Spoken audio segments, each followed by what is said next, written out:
Hi, I'm Tristan Payne. This is my financial wealth management plan proposal. The goals of this plan are to analyze my current financial situation as well as set goals for the future and then implement those with budgeting and a debt payment plan.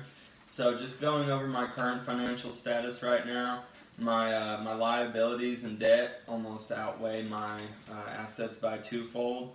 I do have $3,500 in savings and only $75 in credit card debt, so the remainder of that debt would be things like student loans and my auto loan. So going into my financial goals, I have some general financial goals, which of course would be financial stability for my family and a well-funded retirement.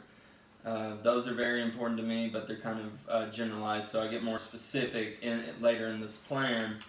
I want to increase my savings on a monthly basis as well as pay down that debt, and then I want to also build my credit on for investment purposes.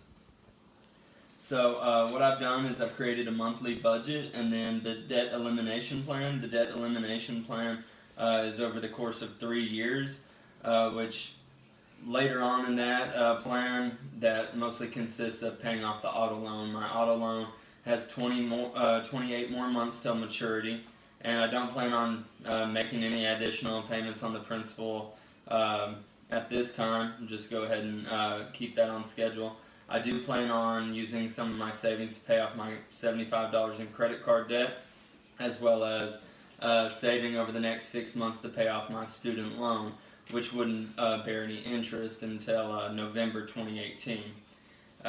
So the goal there is to avoid any unnecessary interest on those credit cards or student loan. So moving into the monthly budget, I've categorized all my expenditures, which include things like insurance, the car payment of $250.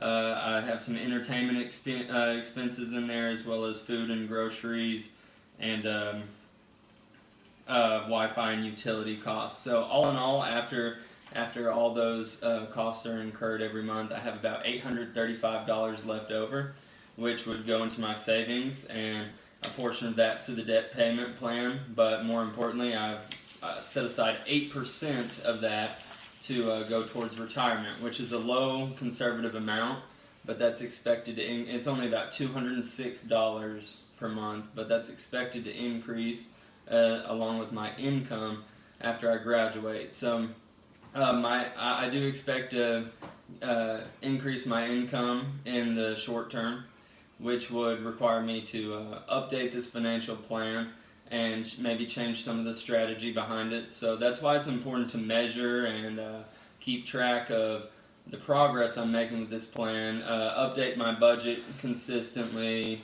and as well as monitor the amounts of debt I have and keep track of my savings. I plan on recording all of that in the same Excel spreadsheet that I created this budgeting tool that keeps up with all my expenses.